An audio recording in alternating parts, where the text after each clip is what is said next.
Hello, everyone. Welcome to another collaboration episode between Baiguan, Pekingnology, and East 8. My name is Robert Wu. I'm the CEO of Baiguan Lab and writer at Baiguan Newsletter. With me is our co-host, Johnny Zhou of East A Newsletter on Substack. Johnny is also a top China-based venture capitalist. We should have Zichen of Pekingnology today as well, but I think Zichen is super busy with his studies at Princeton right now, so he would not be able to join us for this episode.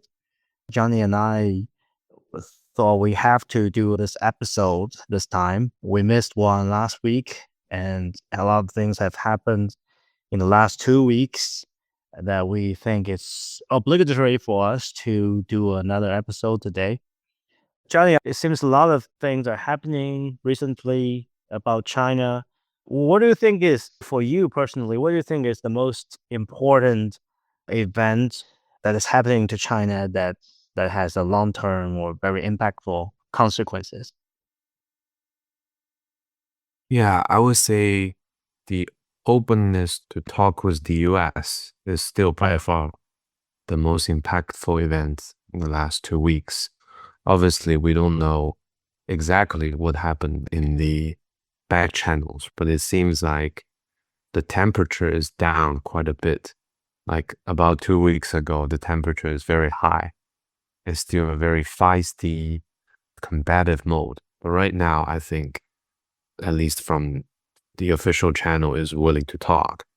And Wall Street Journal also reported that it seems like China is willing to talk about fentanyl issues as an opener in order to actually kickstart the talks, right? Which all indicates that China is willing to be on the table. And I believe that the US would take that as a positive signal and will just go along with it. But there's going to be more drama going ahead. But at least this is a good thing from both a global perspective or from a Chinese perspective. Yeah, I agree. And I think the way that it is being expressed was also very interesting. So I think it was this Thursday, right? That suddenly in the morning, 7 a.m. or something, two social media accounts had almost exactly the same title. Two very influential social media accounts, right? One is Yuan Tantian. That was the social media account of basically state television, CGTN. Rumor has it that every article on Yuan Tantian was reviewed by the head of CGTN himself, which I think it totally makes sense. And director Shen Haixiong, right, was also, everyone knows that he has a big career overlap with the boss. And then they have this title called, I think it's something like US are actively approaching China from multiple channels to talk about trade. And that almost exact same title was also featured in another article by Chairman Rabbit, which was also a pretty big political influencer in China. It was obvious if it's just one account, then people would not necessarily know if it's a official messaging, but it's two accounts with almost the same title and with the same message. And the same message was, for most of it, was about America was desperate to talk to China. But then couching all these contexts was the saying that there's no harm in talking. So then you have the more official recognition of that from Ministry of Commerce and all that. I think the whole way it was play out was really informative, really educational. It shows how sophisticated that the Chinese government was dealing with this kind of matter. That how can you, at the same time, don't sound weak, but also have ample information and messaging out that you intend to do something, or at least you intend to be open to something. This is amazing because we don't have a Twitter writing or Truth Social writing president, and we don't want that. But how do you do that? I think this is really amazing that this, if you study it and research about it closely, there's a lot to learn from how Chinese leadership communicates. Yeah, I think that's super amazing. From a sort of ministry perspective, right? It's not that hard to imagine that different ministry has different agendas. Like for the foreign ministry, I think the overall tone has been pretty hawkish from day one, right? Yeah. Uh, Never knew. Yeah. exactly. The Yeah. never kneel thing is it's actually a little bit surprising because the fervor has been gone a little bit, right? Yeah. But nevertheless, it shows that the ministry is a bit of from a hawkish side. But then you also see that the Ministry of Commerce seems very in the background, right? They're not like, they should be the main negotiating party. Obviously, the negotiating party for any Chinese delegation will be comprised of different ministries. But the Ministry of Commerce is simply the most influential ones when it comes down to tariffs. But I think over the last 1 or 2 months, the overall, I guess the voice volume is muted for Ministry of Commerce, right? And then you have the Hong Kong Administrative Office was an even more hawkish tone, right? Talking about the hillbillies of the Americans, right? And so you can see that different ministries have their different agendas along the line. And I guess this way to break the silence in terms of saying, okay, we have some unofficial or quote unofficial, but actually official channel whereby China is willing to talk is probably the easiest way for the current leadership to stomach.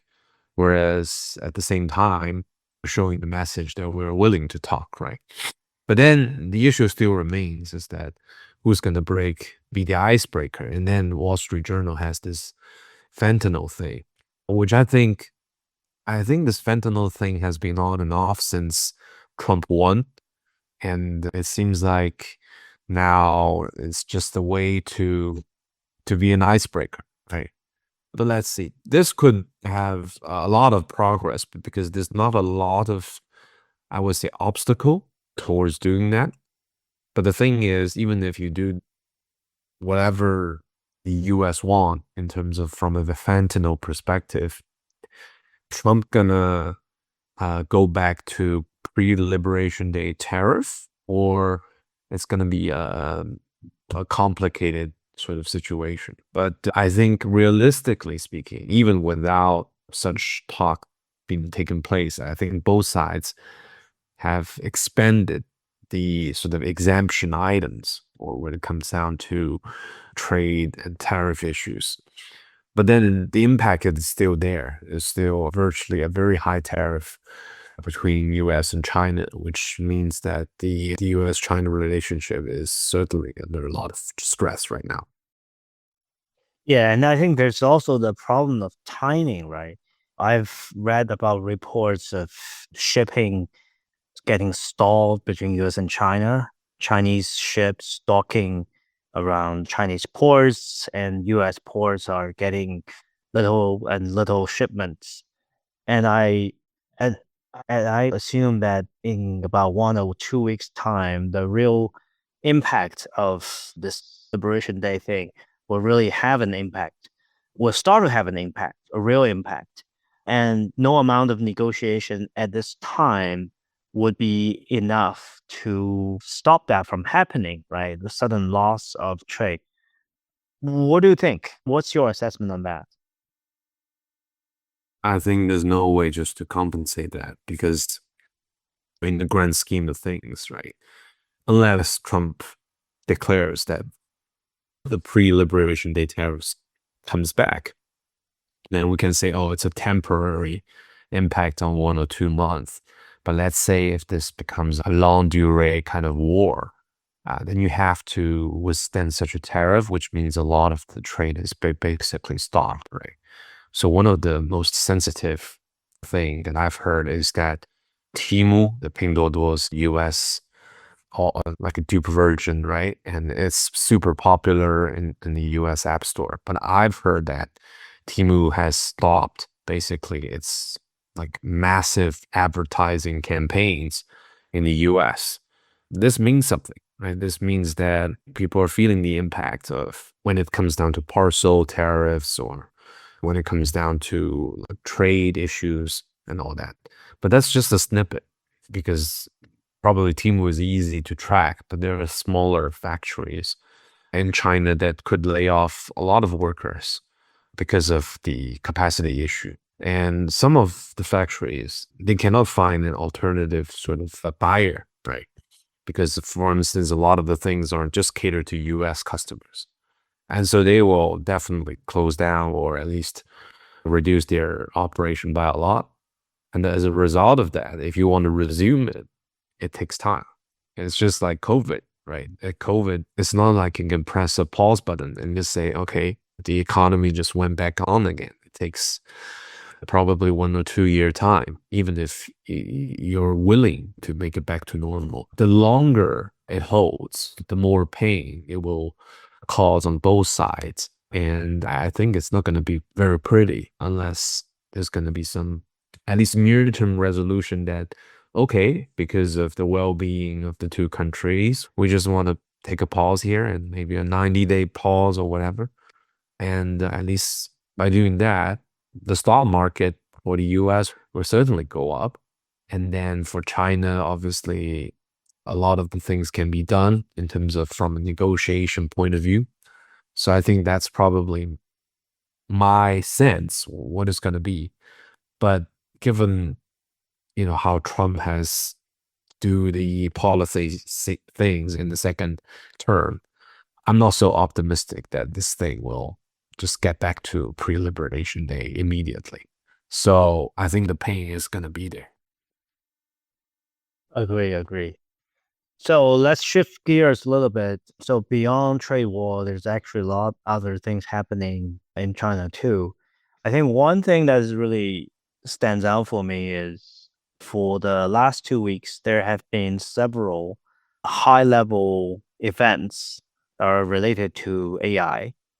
So I think it's about 2 weeks ago, there was this Politburo study session about artificial intelligence, right? And that study session is basically the 20 something most important people in China sit together in a room, listen to a professor doing a lecture on artificial intelligence, on the global trends, and on China's position in that. It's a very important event.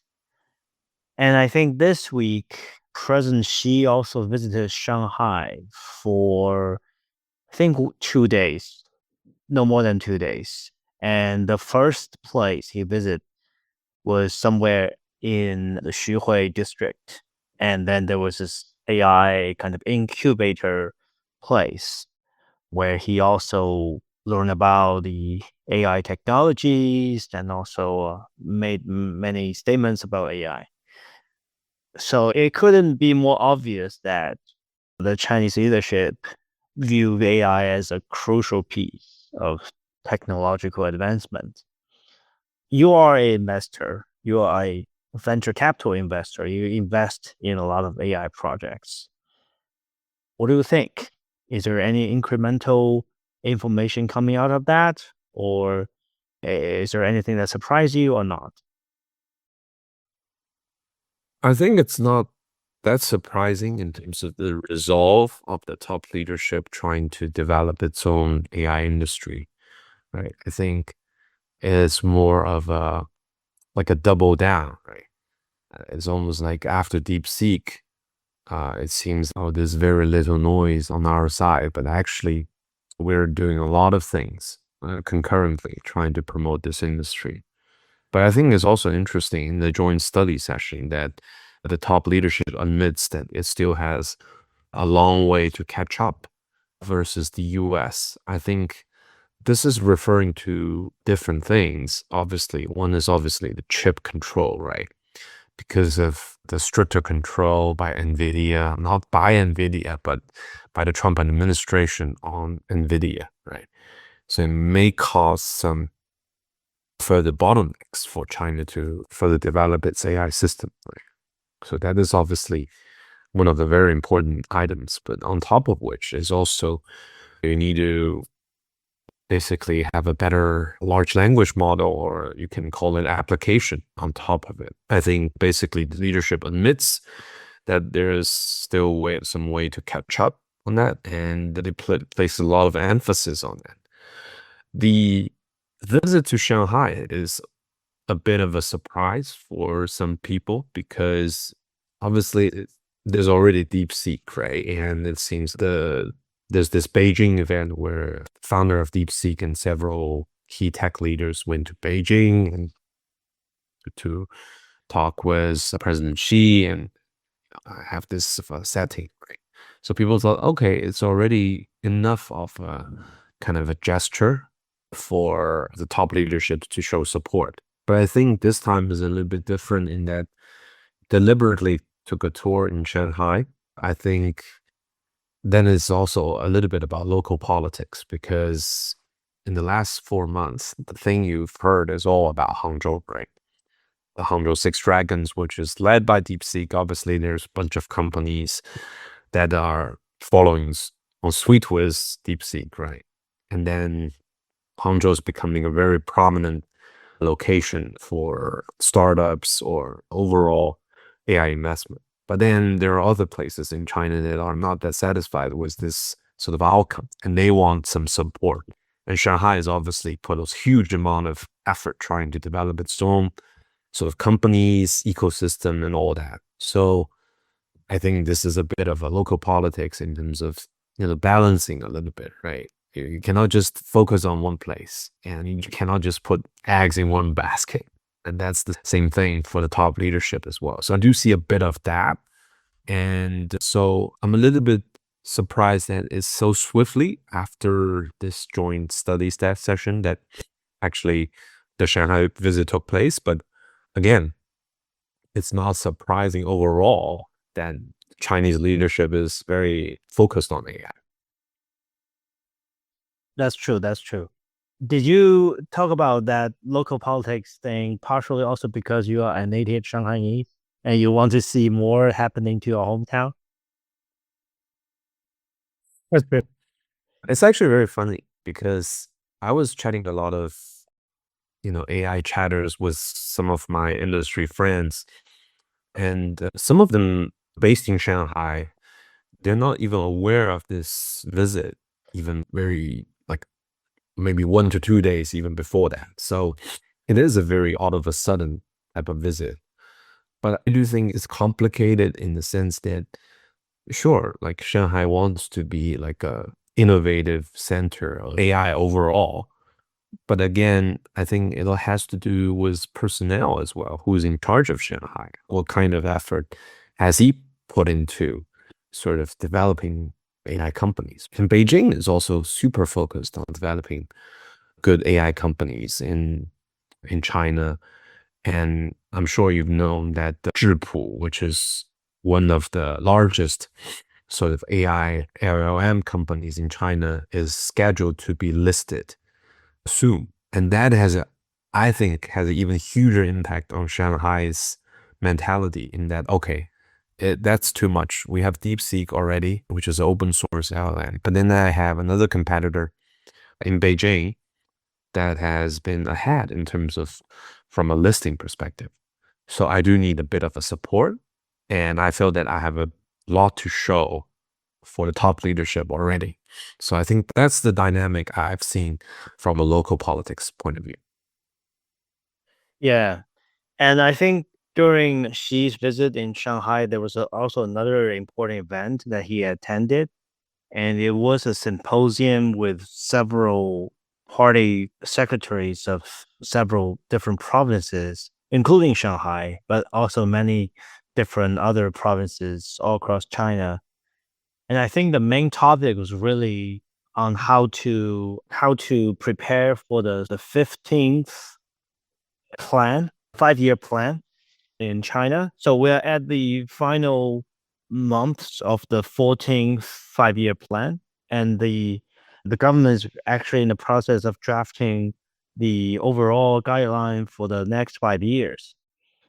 And I think that's the moment where this process was really officially kicked off. Interestingly, a few days ago, I was talking with someone, a good friend who was working at a university as an administrator for the university, and he was basically saying that, and now every department, every university was very hyped in that they were preparing and they were trying to, and this is basically the moment for them to get to way more budget for their programs, and they're trying to align themselves better with those programs.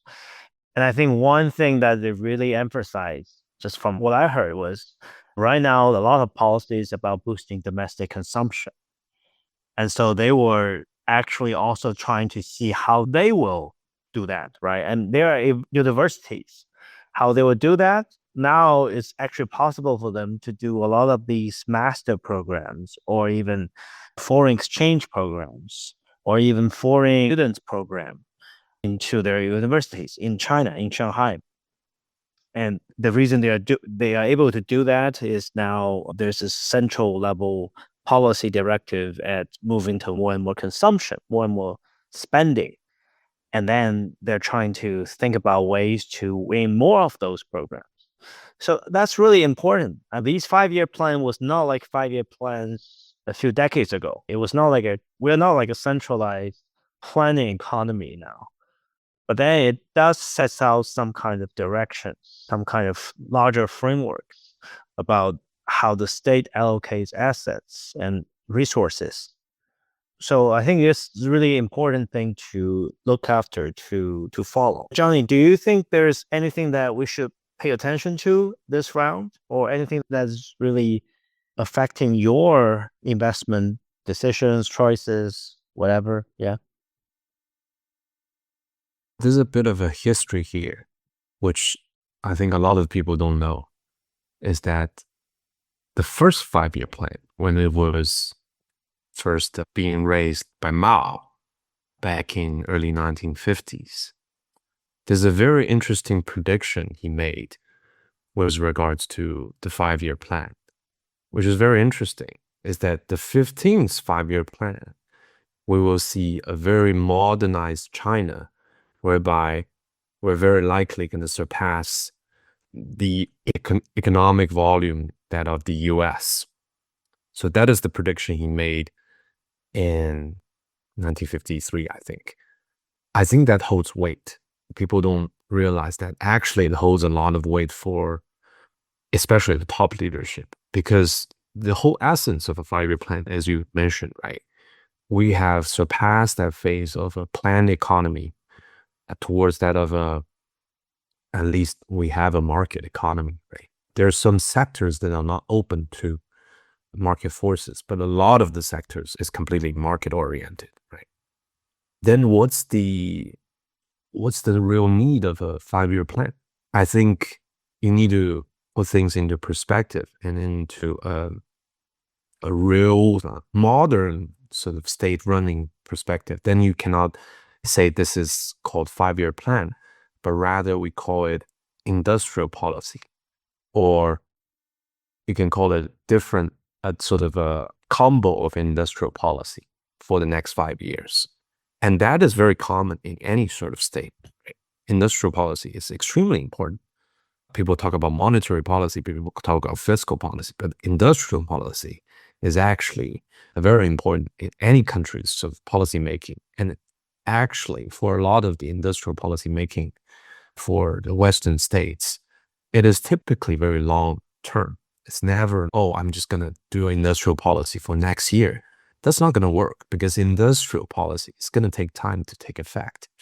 So a 5 year industrial policy cycle is no joke, first of all.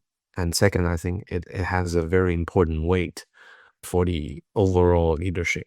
So I want to stress that, because the historical context actually matters a lot in terms of a lot of things in China. And I then think the interesting sort of situation here is that really we have come to the new norm where, you know, even if let's say the tariff thing get down a little bit, right? It's going to be a prolonged sort of US pressure overall on decoupling with China. And under such a decoupling sort of a context, what is China going to do in response to that? And it's going to be reflected in a lot of the 5-year plans, especially when it comes down to different ministries. So I'm actually very curious how different ministries or sectors, or you can call it different localities, respond to such a drastic shift when it comes down to a sort of a global event, right?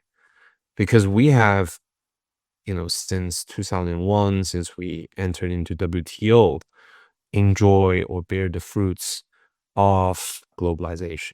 And that has come to an end pretty much after 2025. So the 2025 till 2030, the plan going to be drastically different from that of the last five-year plans. So I'm actually very curious how that's going to play a role on the, not only from an investment point of view, but on the sort of just from the well-being of a country, or how you're going to develop your own ecosystem and all that. It's going to be a drastic shift.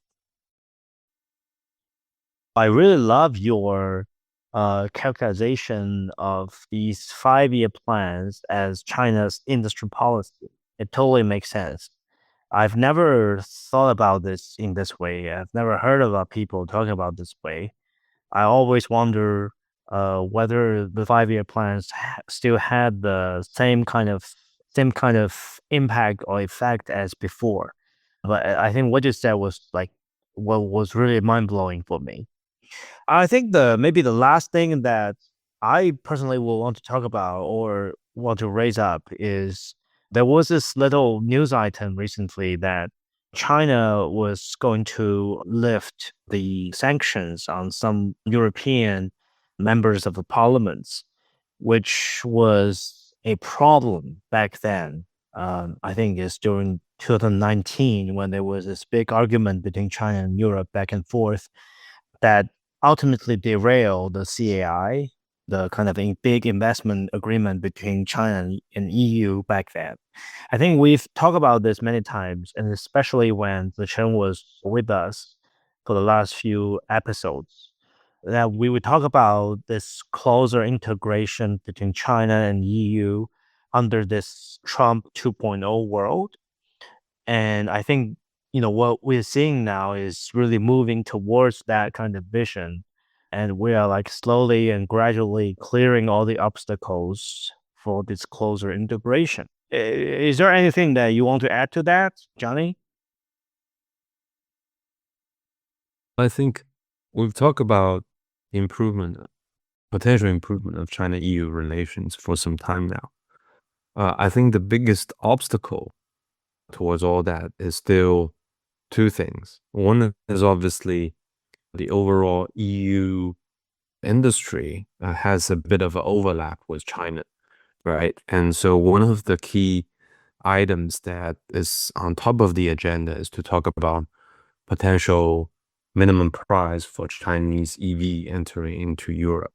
And so that is going to be an issue because EV is just one of them. I think the overall EU sentiment is very against a massive flood of Chinese products diverting from the US into Europe because it will cause a lot of problems for EU companies from their perspective. So I think that's one of the key I think the second one is still the Russian-Ukrainian war. As we all know that in a few days' time, President Xi is going to go to Moscow to attend a very important military parade hosted by Vladimir Putin. From the Chinese perspective, again, China wants to honor the history of the success of World War II alliance with the Soviet Union, as well as with the US, actually. But from a lot of Western point of view, especially in the European point of view, they certainly didn't view it this way. They think that this is an advocate of the Putin administration. And that will definitely cause a lot of trouble for China EU to get back on track, because I think a lot of the EU states are still very much in a sort of a clear enemy sort of mode against Russia. And even if Donald Trump doesn't care anything about the Russian-Ukrainian war, as long as they sign the mining treaty with Ukraine, that doesn't mean this thing goes away with EU. It seems like they want to double down supporting Ukraine against Russia. I'm not sure how that's going to unfold, but I'm pretty sure that the political trust as well as the economic backdrop of the whole negotiation between China and EU is not as optimistic as one may envision. Yeah, that's true. So I think we are about time for this episode. Is there any other comment you want to add? This is a small thing. Probably you know better than I do, is that this May 1st festival proves to be the crowdiest May 1st Yeah. festival for Chinese in the travel history. Now, Chinese is very used to sort of huge crowd, but I think this one is clearly utterly memorable because some of the footage out there is unbelievable. Yes, I think I do know it better than you do. You're right now in Hong Kong, right? You didn't get to experience this whole thing. I am in your hometown, Shanghai, and we even didn't think about it vacationing. I think during the third day of our holiday, we decided to drive north a little bit across Yangtze River to the Jiangsu city of Nantong and these places. Actually, funnily, we chose the very famous project by Evergrande, Venice at Sea in Qidong, facing the sea, serving a lot of these Shanghai home buyers. Even there, actually, the crowd there surprised us. We thought it was like a old, round down project, a failure of China's real estate golden age. But it turns out it was super crowded. We actually took a half an hour to leave that compound today, and we were originally planning to come back to Shanghai, but on our way, we saw the highway, the bridge between Baiguan and Shanghai, and it would took us about 3 hours to just finish the drive on the Yangtze River. So we just decided to drop off at Ming Island, which is directly opposite downtown Shanghai. And right now, at this very moment, we were spending a night in Chongming just to avert the traffic. So it was really crazy, I would say. Even if these are not the most touristy place in China, it's still very crowded. Robert, you're completely wrong about Hong Kong because it's completely packed these Really? days. Oh, If you go really? to anywhere that is central or like a touristy, there will be a huge wave waiting for you. It's a different scene.